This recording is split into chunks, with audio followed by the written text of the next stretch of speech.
Self-absorption in all its forms kills empathy, let alone compassion.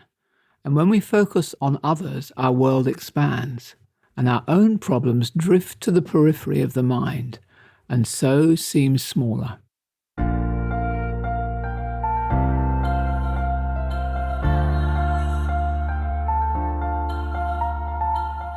This is Walking Your Talk, a personal development podcast about leadership, authenticity, and courage.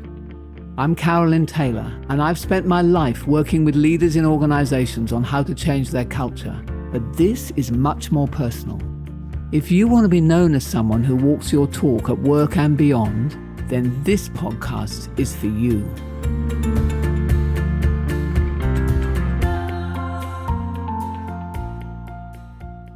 That quote is from emotional intelligence guru Daniel Goleman. This episode is a part of our series on how you personally can improve your customer-centricity, and so obviously your organizations, by walking that talk better yourself. And today I want to delve deeper into what it actually means to walk in your customers' shoes and to let go of that self-absorption, as Daniel Goleman calls it, and so see the world through your customer's eyes and build that position of empathy. And then in next week's episode, we'll look at how you can then use that position to adjust your products, your behaviors, or your service so as to meet what you're seeing from the customer's perspective. So you may work directly with customers, like I do, or you may work inside an organization and see your customers more as being internal customers, people inside who you want to service better. And I think this content you'll find will work in either one of those cases. So when Goleman says that self-absorption in all its forms kills empathy, I know that my default position is often to be absorbed in myself. And yours may be too. So today I've picked a couple of tools and techniques to help pull you out of that place. And then you can act from that new perspective. The core goal, I think, is to have your customer feel that they are the most important thing in your life. My assistant, Rupali, works with me to help provide the services of, she'll arrange all my appointments with clients across different countries and different time zones all over the world. She builds really strong relationships with the client's assistants, and together they perform these kind of miracles to juggle calendars so that me and someone else can meet either face-to-face or by teleconference. And Rupali doesn't work for me full-time. She also supports other people and other activities in our business. But do you know what? I feel as if I am the only person in her life. Now, I know logically that I'm not, but emotionally I feel I am.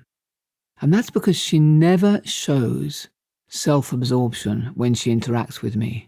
She never talks about how busy she is. She never tells me that she's going to have to prioritize other things, although I know that she does. I know she does it all behind the scenes. Now, my clients often ask, as I'm sure yours do, how's business? How are things going? And for many years, I would respond by saying, oh, we're really growing and we're really busy and we've won all this new work and it's all great. I think what I was trying to do was show how successful we've been.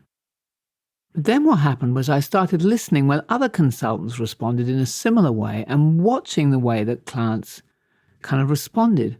And suddenly the penny dropped.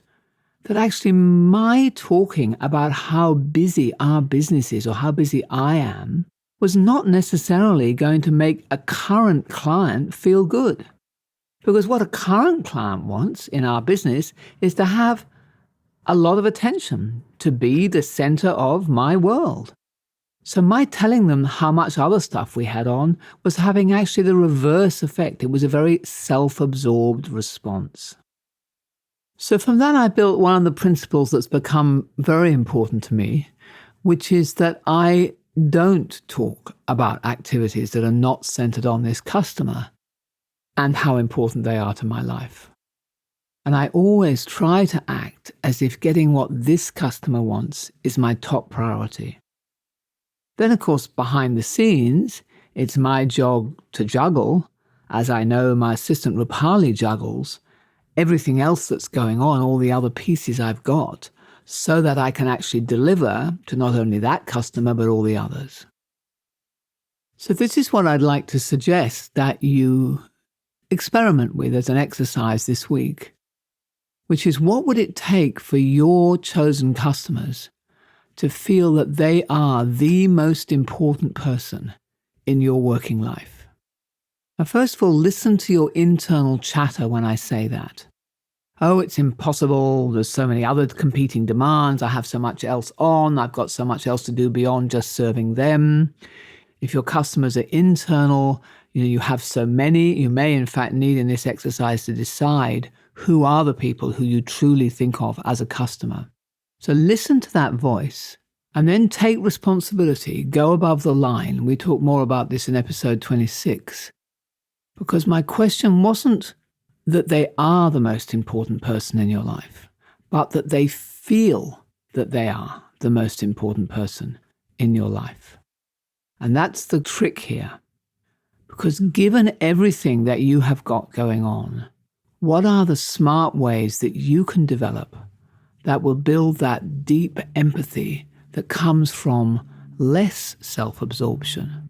And what is one personal rule that you could abide by that would increase that feeling in your customers that they are the most important thing and allow you to still do everything you need to do behind the scenes?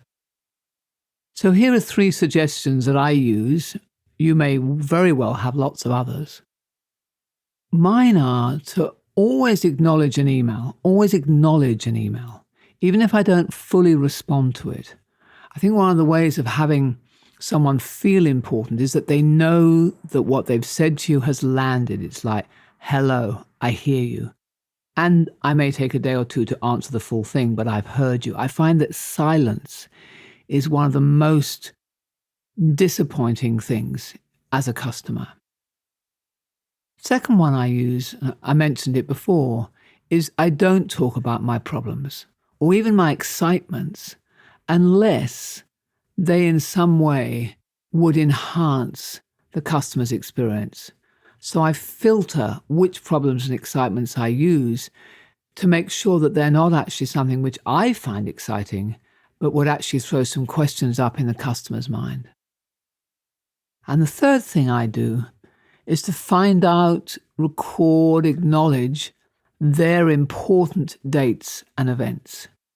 So I think you had a presentation today. How did it go? I mean, there's the classic birthdays, but for me, it's more about I am trying to live inside of their life enough that they go, oh, okay, she's thinking about me.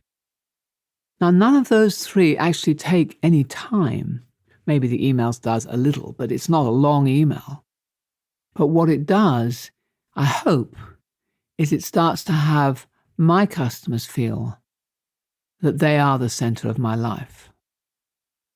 Now, what I want to do next week is then to explore with you, having had that feeling and started to walk in my customers' shoes, how do I then adjust my behavior, my products, my services, so that in fact they meet what the customer is looking for rather than what I think the customer should want.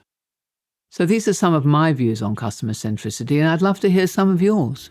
So if you want to join in the conversation on social media channels, I'm at CT Growth Journey.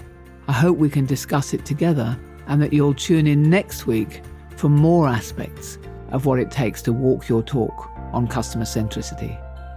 Thank you and goodbye for now.